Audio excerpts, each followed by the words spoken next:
नमस्कार दोस्तों, मैं हूं आपके साथ राजेश कुमार। मशहूर शायर मुनव्वर राना हमारे बीच में नहीं रहे। हिंदी उर्दू महफिलों में देश के अगर आज के ज़माने में कहें तो उनका नाम सबसे मशहूर शायरों में शुमार होता था।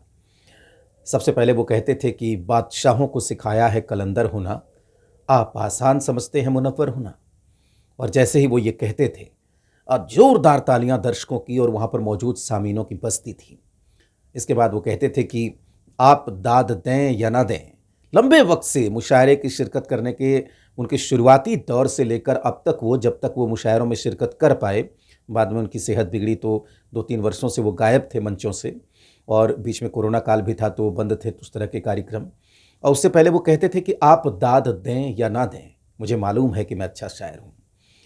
तो एक ऐसा शायर जिसने रिश्तों को जगह दी, जो चली आ रही थी उर्दू शायरी, उर्दू हिंदी शायरी, उसकी लीक को तोड़ा, बनी बनाई परंपरा को तोड़ा।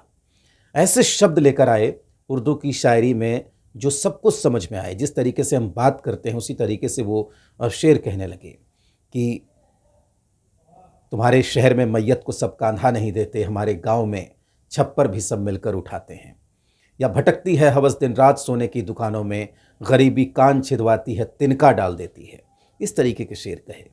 और सबसे बड़ी बात है कि जो माँ पर उन्होंने लिखा, बुलंदियों का बड़े से बड़ा मुकाम छुआ, उठाया माँ ने गोद में तब आसमान छुआ। एक से एक शेर माँ पर कहे कि मुनव्वर माँ के आगे यूं कभी खुलकर नहीं रोना, जहाँ बुनियाद हो इतनी नमी अच्छी नहीं होती। एक से एक शेर उन्होंने जो माँ पर कहे हैं। और उसके बाद तमाम कवि, तमाम शायर माँ पर लिखने लगे और एक लंबी श्रृंखला बन गई माँ पर लिखे शेरों की, माँ पर लिखे गज़लों की, माँ पर लिखे कविताओं की। इसकी शुरुआत मुनव्वर राना ने की। वो कहते भी थे, मंचों पर आते थे या इंटरव्यूज़ में वो अक्सर कहते थे कि मुझसे पहले मैंने जब शायरी करनी शुरू की तो उससे पहले जो उर्दू की शायरी थी वो कच्चे गोश्त की दुकान थी। वो कहते थे कि नाक पे शायरी, महबूबा पे शायरी, महबूबा के नैन नक्श पे शायरी, उनके बदन पे शायरी, मतलब कोठे में बैठने वाली एक मामूली औरत पे भी शायरी हो रही थी, लेकिन घर में माँ बहन और बेटियों पे कोई नहीं लिख रहा था। इस पे लिखने की शुरुआत मुनव्वर राना ने की।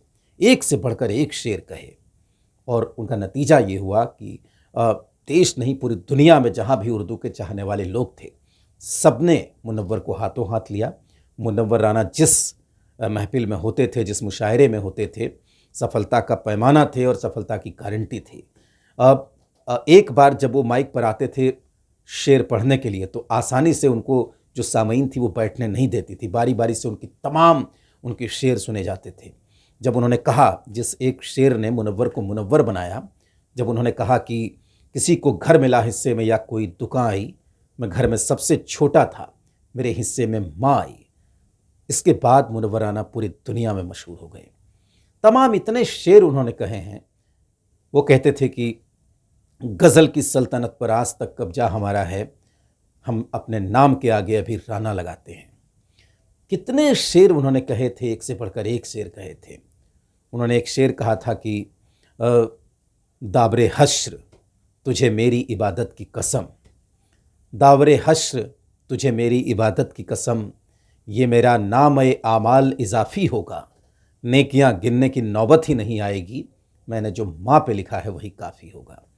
तमाम शेर कहते थे। मुहाजिरनामा की चर्चा अगर हम करें, मुहाजिरनामा पर जब उन्होंने लिखा, आपको बता दें कि 500 शेर उन्होंने एक ही सिलसिले में कहे।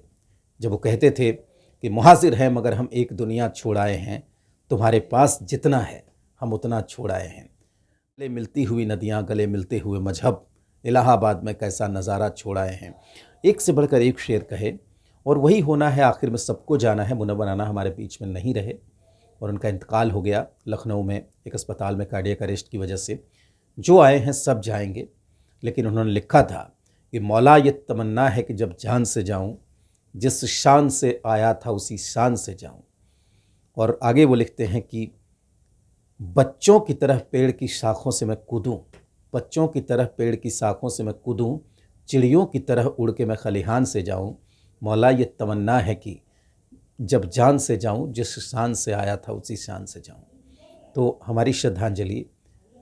और एक बात और आखिर में कहना चाहेंगे कि मुनव्वर राना कभी मरते नहीं हैं, क्योंकि जो कुछ भी उनका लिखा है, जो उन्होंने एक कलमकार के तौर पर जो पेश किया है अपने शेरों में, अपने गज़लों में, तो हमारे जैसे चाहने वाले लोग उनको कभी मरने भी नहीं देंगे।